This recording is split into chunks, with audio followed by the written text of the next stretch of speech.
بسم اللہ الرحمن الرحیم۔ ناظرین، آگاہی کے اس سیشن میں ہم آپ تمام کو خوش آمدید کہتے ہیں۔ آج کا ہمارا موضوع ہے love for the creator and creation, یعنی خالق اور مخلوق سے محبت۔ آپ تمام کو معلوم ہے کہ تمام مذاہب عالم میں، تمام ادیان عالم میں یہ عقیدہ موجود ہے کہ ایک خالق نے اس کائنات کو تخلیق کیا ہے اور ایک نظام کائنات وضع ہے، ایک قانون فطرت متعین ہے، اور اس قانون فطرت کے تحت، اس نظام کائنات کے تحت، کائنات کے اندر خدا کا تخلیق کردہ ہر شے اپنے کام میں محو ہے، مشغول ہے۔ اگر ہم دیکھیں تو اس کائنات کے اندر خدا نے بہت سارے تخلیقات کی ہے، اور ہر تخلیق اپنی جگہ پر ایک شاہکار ہے، منفرد ہے۔ اور پھر ہم دیکھیں تو ان تمام تخلیقات میں انسان جو ہے قدرت کا ایک عظیم اور حسین شاہکار ہے، ایک منفرد شاہکار ہے۔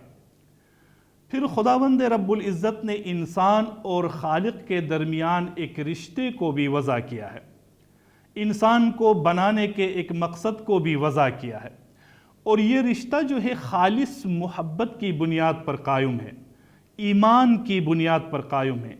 اس لیے خداوند رب العزت قرآن پاک میں سورۃ البقرہ کی 165ویں آیت میں ارشاد فرماتا ہے، اور ایمان والوں کو اللہ سے بڑھ کر کسی کی محبت نہیں۔ تو یہاں پہ ایمان والے وہ ہوتے ہیں جو اللہ سے خالصتاً محبت کرتے ہیں، کسی لالچ کے عوض محبت نہیں کرتے، کسی ریوارڈ کے عوض محبت نہیں کرتے، بلکہ ایمان کی بنیاد پر اور خالص محبت کی بنیاد پر محبت کرتے ہیں۔ تو دیکھا جائے تو یہ محبت ہی اصل میں ایمان ہے۔ محبت خدا کی صفات میں سے ایک صفت ہے۔ جس طرح خدا کے بہت سارے صفات ہیں اور نام ہیں، صفاتی نام ہیں، ان میں جس طرح سے الرحمن ہے، الرحیم ہے، الخالق ہے، اسی طرح سے الودود بھی ایک صفاتی نام ہے، اللہ کے صفات میں سے ایک صفت ہے۔ الودود کا مطلب ہے وہ جو محبت کرتا ہے یا محبت کرنے والا۔ تو اس کا مطلب یہ ہے کہ خالق کی ذات جو ہے سراپا محبت ہے، اور یہ بھی دیکھا جائے تو تمام ہماری اسلامی تعلیمات کے اندر یہ بتانے کی کوشش کی گئی ہے، یہ ہدایت دی گئی ہے کہ خدا کی جتنی بھی صفات ہیں، خدا چاہتا ہے کہ وہ صفات انسانوں کے اندر آ جائے، خدا کے رنگ میں انسان رنگے۔ اور خداوند تبارک و تعالیٰ نے محبت کی جو صفت ہے وہ بھی مخلوق کے دلوں میں ڈالا ہے، جو ان لوگوں کے روحوں کو تسکین اور خوشی پہنچاتی ہے۔ اب یہاں پہ سوال یہ پیدا ہوتا ہے کہ محبت کیسی ہو اور محبت کا معیار کیسا ہو، یا اس کا معیار کیا ہے۔ اس پہ بھی اگر ہم اپنے تعلیمات کی طرف رجوع کرتے ہیں تو یہ بات واضح ہو جاتی ہے کہ اللہ ہی کے لیے محبت ہو، خالص ایمان کی بنیاد پر محبت ہو، اور پھر اللہ کی چاہت کے مطابق محبت ہو، اور پھر اللہ جس طرح سے چاہتا ہے اسی چاہت کے مطابق اگر انسان محبت کرتا ہے تو یہ اللہ کے لیے محبت ہے۔ اور اللہ سے محبت اور ہر اس چیز سے محبت کرنا جس سے اللہ محبت کرتا ہے، یعنی اللہ جس شے سے محبت کرتا ہے، جس کام سے محبت کرتا ہے، جس چیز سے محبت کرتا ہے، اگر مخلوق بھی اسی سے محبت کرے تو یہ اللہ کی چاہت کے مطابق محبت ہوگی، اللہ کے لیے محبت ہوگی، چونکہ خالق نے اپنے مخلوق کے دل میں محبت ڈالا ہے، خالق اپنے مخلوق سے شدید محبت کرتا ہے، تو پھر انسان پر، مخلوق پر بھی لازم ہوتا ہے کہ وہ بھی ان چیزوں سے محبت کرے جن سے خالق محبت کرتا ہے۔ یعنی خالق محبت سے محبت کرتا ہے اور نفرت سے نفرت کرتا ہے، تو اسی طرح سے انسان کو بھی چاہیے کہ وہ محبت سے محبت کرے، سچ سے محبت کرے، عقل سے محبت کرے، حلیمی سے محبت کرے، عاجزی سے محبت کرے، صبر اور ان کے تحمل سے محبت کرے، اسی طرح سے اگر وہ سچ سے محبت کرتا ہے تو جھوٹ سے پھر اس کو نفرت کرنا ہوگا. اگر وہ عقل سے محبت کرتا ہے، دانشمندی سے محبت کرتا ہے، تو پھر اس کو جہالت سے نفرت کرنی ہوگی. اگر وہ حلیمی چاہتا ہے، حلیمی سے محبت کرتا ہے، تو پھر اس کو تکبر سے نفرت کرنا ہوگا. اگر وہ عدل چاہتا ہے، انصاف چاہتا ہے، انصاف سے محبت کرتا ہے، تو پھر اس کو ظلم و زیادتی سے نفرت کرنی ہوگی.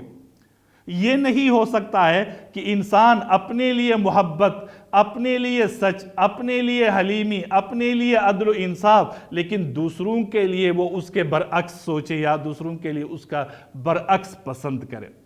اگر وہ سچ چاہتا ہے اپنے لیے تو وہ پھر دوسروں کے لیے بھی سچ سے محبت کرے. وہ اگر اپنے لیے حلیمی چاہتا ہے تو وہ دوسروں کے لیے بھی حلیمی چاہے اور دوسروں کے حوالے سے تکبر سے نفرت کرے. تو اسی طرح سے کہنے کا مطلب یہی ہے کہ خدا کی چاہت کے مطابق ہمیں محبت کرنی چاہیے، اور اس میں یہی ہے کہ خدا جس شے سے محبت کرتا ہے، جس کام سے محبت کرتا ہے، مخلوق کو بھی اسی سے محبت کرنی چاہیے. اگر ہم چاہتے ہیں کہ ہم خالق سے وفاداری کریں، خالق سے محبت کریں، تو پھر ہمیں چاہیے کہ خالق کے مخلوق سے خیر خواہی کریں. ہم خالق کے مخلوق کے لیے بلائی کا سوچیں، خالق کے مخلوق کی بہتری کا سوچیں. اس کے لیے خالق نے، خداوند رب العزت نے ایک نظام وضع کیا ہے. وہ نظام عبادات اور معاملات کا ہے. انسان کو عبادات کے حوالے سے بھی بتایا گیا ہے، ذمہ داری دی گئی ہے، فرض کیے گئے ہیں، اور اسی حوالے سے معاملات کے حوالے سے بھی انسان کو بتایا گیا ہے اور اس کی ذمہ داری کو وضع کیا گیا ہے، متعین کیا گیا ہے. انسان عبادت کے ذریعے سے اللہ سے تعلق قائم کرتا ہے اور اپنی بندگی کا اظہار کرتا ہے، اور جبکہ معاملات کے ذریعے سے مخلوق سے بہتر تعلقات استوار کرتا ہے، رابطہ استوار کرتا ہے اور بہتر رویہ استوار کرتا ہے. اگر ہم ان تمام عبادات کے فلسفے کو دیکھیں، ان کے پیچھے جو مقاصد کار فرما ہے ان کو دیکھیں، تو ہر عبادت کے پیچھے ایک مقصد وضع ہے، ایک مقصد متعین کیا گیا ہے. اور خدا چاہتا ہے، خالق چاہتا ہے کہ اس عبادت کے ذریعے سے، اس پریکٹس کے ذریعے سے، اس بندگی کے ذریعے سے وہ مقصد حاصل ہو جائے. اگر عبادت کرنے کے بعد وہ مقاصد حاصل نہیں ہوتے ہیں تو پھر وہ عبادت بیکار جاتی ہے، اس عبادت کا کوئی فائدہ نہیں ہوتا ہے، اس عبادت کا مقصد فوت ہو جاتا ہے. تو سوال یہ پیدا ہوتا ہے کہ اگر آج ہم عبادات کی بجا آوری میں پابند ہے، کاربند ہے، ذمہ داری کے ساتھ اپنی عبادات بجا لاتے ہیں، تو سوال یہ ہے کہ کیا ان عبادات کے اثرات معاشرے میں ہمیں نظر آتے ہیں یا نہیں؟ کیا ہمارے کام میں، جس کام سے ہم وابستہ ہیں، جس کام سے ہمارا تعلق ہے، خواہ ہم کاروبار کرتے ہیں تو ہمارے کاروبار میں ہماری عبادات کا اثر نظر آتا ہے یا نہیں؟ اگر ہم ملازمت کرتے ہیں تو ہمارے ملازمت میں وہ خلوص، وہ دیانتداری، وہ محنت، وہ ٹرانسپیرنسی، وہ میرٹ نظر آتا ہے یا نہیں؟ ہمارے گھر کے اندر جو ہمارے رشتے ہیں، بہن بھائی کا رشتہ، والدین کا بچوں کے ساتھ رشتہ، بچوں کا والدین کے ساتھ رشتہ، ہمسائے اور ہمسائے کا رشتہ، انسان کا آپس میں رشتہ، یہ اس پہ عبادات کے اثرات نظر آتے ہیں یا نہیں؟ عقل کے استعمال کے لیے جس طرح سے تاکید کی گئی ہے دین کے اندر، کیا اس کے استعمال میں ہمیں عبادات کے اثرات نظر آتے ہیں یا نہیں؟ علم کے حصول کے لیے جو ترجیحات دیے گئے ہیں، جو ہدایات دی گئے ہیں، اس میں عبادات کے اثرات ہمیں نظر آتے ہیں یا نہیں؟ اور اوورال ہمارے معاشرتی ذمہ داریوں کے حوالے سے اثرات، عبادات کے اثرات ہمارے رویے کے اندر، ہمارے ذمہ داریوں کے اندر نظر آتے ہیں یا نہیں؟ اگر عبادات اپنی جگہ پہ موجود ہیں، ہم عبادات کرتے ہیں، لیکن یہ سب اثرات ہمیں نظر نہیں آتے ہیں، یہ سب نہیں ہیں، تو پھر بقول اقبال، یہ سب باقی ہے تو باقی نہیں ہے. اس کا مطلب یہ ہے یہ پریکٹسز تو ہیں، یہ عبادات تو ہیں، لیکن تو نہیں ہے، یعنی انسان یا انسانیت نہیں ہے، چونکہ ان عبادات کے مقاصد تو آپ کے اندر انسانیت کو پیدا کرنا ہے، آپ کے اخلاق کو بہتر بنانا ہے، آپ کو دوسروں کے لیے فائدہ مند اور سود مند بنانا ہے، آپ کے ہاتھ سے دوسروں کے لیے بلائی آنا ہے، آپ عبادت کرنے کے بعد عاجزی پیدا کرنی ہے۔ اگر آپ کے اندر عاجزی، حلیمی، صبر، شکر کا احساس اور ذمہ داری کا احساس پیدا نہیں ہوتا ہے تو پھر یہ سب باقی ہے، تو باقی نہیں ہے۔ اس پر ہمیں غور و فکر کرنے کی ضرورت ہے، سوچنے کی ضرورت ہے۔ اس لیے کہا جاتا ہے کہ اگر مذہب سے خدمت اور انسانیت کو نکال دی جائے تو صرف عبادت رہ جاتی ہے، اور عبادت کے لیے فرشتوں کی کوئی کمی نہیں ہے۔ جیسا کہ میں نے پہلے عرض کیا، یہ عبادات کسی مقصد کے لیے ہے، کسی مقصد کے حصول کے لیے ہے۔ اگر وہ مقاصد حاصل نہیں ہوتے ہیں تو یہ عبادات بیکار جاتے ہیں۔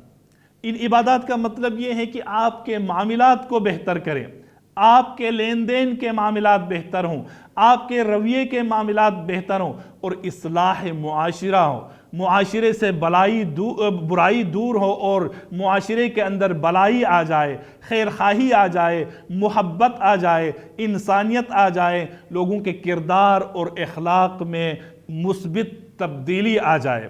اگر یہ تبدیلی نہیں آ جاتی ہے تو پھر ان عبادات کا کرنا فضول ہو جاتا ہے۔ اس لیے اگر انسان یہ سب کرتا ہے تو یہ خدا سے بھی محبت ہے اور یہ مخلوق سے بھی محبت ہے۔ تو اس لیے کہتے ہیں کہ خدمت بھی محبت ہے۔ خدمت آپ خدا کی ذات کے لیے، خدا چاہتا ہے کہ ان کے انسانوں کی، ان کے بندوں کی خدمت کی جائے۔ اگر کوئی انسان اس غرض سے کسی انسان کی خدمت کرتا ہے، مخلوق کی خدمت کرتا ہے، انسانیت کی خدمت کرتا ہے، تو یہ بھی محبت ہے، یہ بھی عبادت ہے۔ چونکہ آپ دل سے کرتے ہیں تو سروس جو ہے نا، یا خدمت جو ہے، یا انسانیت جو ہے، وہ آپ کے دل کو ڈیفائن کرتا ہے کہ آپ اپنے دل سے کس طرح سوچتے ہیں انسانیت کے لیے، خدا کے مخلوق کے لیے۔ چونکہ انسان کے اندر کمپیشن ہوتا ہے، انسان کے اندر محبت یا لو ہوتی ہے، انسان کے اندر شفقت ہوتی ہے، افیکشن ہوتا ہے، کیئر یا خبرداری کا ایک عنصر موجود ہوتا ہے، ایک طاقت موجود ہوتا ہے۔ یہ جو انیٹ کوالٹیز ہے، یہ جو طاقتیں ہیں یا یہ جو خوبیاں ہیں، یہ انسان بناتی ہے، یہ انسان کو ڈیفائن کرتی ہیں۔ اگر یہ چیزیں انسان کے اندر ہوں تو تب وہ انسان کہلاتا ہے، ورنہ اس جسم کو انسان نہیں کہتے ہیں۔ اس جسم کے اندر جو انسان ہے، اس انسان کے اندر کا انسان، جس کے اندر لو ہو، محبت ہو، کمپیشن ہو، کیئر ہو، ایک دوسرے کے لیے ہمدردی کا اور دکھ درد کا اظہار ہو، احساس ہو، تو تب جا کے وہ انسان ایک انسان بن جاتا ہے، پھر وہ اس کو انسان کہا جاتا ہے۔ اسی لیے کہتے ہیں کہ بہترین عبادت بھی انسانیت کی خدمت ہے، اور یہ ٹروسٹ سینس میں عبادت ہے۔ اصل اس انسانیت کی روح، انسانیت کی خدمت یا عبادت کی جو روح ہے، وہ انسانیت کی خدمت ہے۔ تو اور وہ خدمت بغیر کسی لالچ کے، بغیر کسی غرض و غایت کے ہونی چاہیے، سیلف لیس سروس اور سیلف لیس لو ہونی چاہیے مخلوق کے لیے اور خدا کے لیے۔ اسی لیے اگر جب انسان کسی کی خدمت کرتا ہے، کسی سے محبت کرتا ہے، دوسرے انسانوں سے، انسانیت سے، یا اس کائنات سے، اس کائنات کے اندر تمام چیزوں سے اگر انسان محبت کرتا ہے، ان کی خدمت کرتا ہے، تو پھر اس سے اس کا اپنا جو مورل سٹیٹس ہے وہ بلند ہو جاتا ہے، اس کا اپنا اخلاق اور کردار بلند ہو جاتا ہے، اور پھر یہ سروس انسانیت کے لیے یا انسانیت کے لیے جو سروس ہے یا محبت ہے، یہ ایک نوبلر ٹاسک ہے، یہ ایک نوبل کاز ہے، اور پھر جو اس نوبل کاز سے وابستہ ہوتا ہے، اس کی بجاوری کرتا ہے، اس کی تکمیل کرتا ہے، تو وہ انسان بھی نوبل بن جاتا ہے۔ آج دنیا کے اندر بھی اگر کوئی انسانیت کے لیے محبت رکھتا ہے، اگر انسانیت کے لیے دکھ درد رکھ کے انسانیت کی خدمت کر رہا ہے، تو وہ انسان دوسرے انسانوں کے نظر میں نوبل ہے، عظیم ہے، ایک بہترین انسان ہے۔ تو اس لیے ہمیں نہ صرف انسانوں کے حوالے سے بلکہ خدا نے جتنے بھی تخلیقات کی ہیں، خدا نے جتنے بھی چیزیں اس کائنات کے اندر بنائی ہیں، جس میں حشرات الارض ہیں، جانور ہیں، چرند پرند ہے، پورا ماحول ہے، پورے فطرت ہے، اس کے لیے انسان کے دل میں ایک ایمپیتھیٹک رویہ ہونی چاہیے، ایک ہمدردانہ رویہ ہونا چاہیے۔ اس ذمہ داری کو ہمیں احساس کرنا ہوگا، اس کے ترقی کے لیے، اس کے تحفظ کے لیے، اس کو سسٹین رکھنے کے لیے۔ تو یہ انتہائی اہم ہے۔ اسی لیے کہتے ہیں، ایک پروورب بھی مشہور ہے کہ service to man is service to God. اگر انسان کی خدمت کی جاتی ہے تو وہ اصل میں خدا کی خدمت ہے، انسانیت کی خدمت خدا کی خدمت کہلاتی ہے۔ اور ایک اور پروورب میں بھی بہت شاندار بات کہی گئی ہے کہ the hands that serve are holier than the lips that pray۔ وہ ہاتھ جو انسانیت کی خدمت کرتے ہیں ان ہونٹوں سے مقدس ہے، بہتر ہے جو ہونٹ دعا کرتے ہیں، یعنی ان ہونٹوں سے جو ہونٹ دعا کرتے ہیں ان سے وہ ہاتھ مقدس ہے، وہ جو ہاتھ دوسروں کی خدمت کے لیے استعمال ہوتے ہیں۔ تو اس لیے یہ ایک نوبل کاز ہے، ایک نوبل ٹاسک ہے، اور یہ ایک عبادت کا مغز بھی ہے کہ انسانیت سے محبت کی جائے، انسانیت کی خدمت کی جائے۔ اور یہ خدمت اس لیے کی جاتی ہے تاکہ آپ کی طرح وہ دوسرے انسان بھی اپنے پاؤں پہ کھڑے ہو جائیں، وہ بھی سیلف سفیشینٹ ہو جائے، وہ کسی کے سامنے ہاتھ نہ پھیلائے، وہ کسی کے دست نگر نہ ہو، انسانیت معاشرے کے اندر ترقی کرے، انسان ترقی کرے، اور سب انسان آپس میں محبت کے ساتھ اچھے رشتے کو استوار کر کے زندگی بسر کرے۔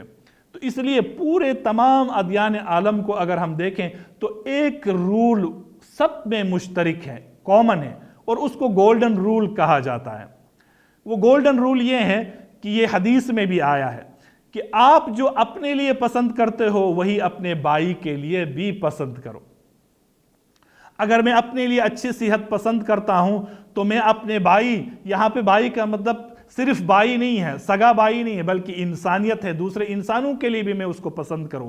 میں اگر اپنے لیے اچھی تعلیم پسند کرتا ہوں تو میں اپنے دوسرے بھائیوں انسانوں کے لیے بھی اچھی تعلیم کو پسند کروں گا۔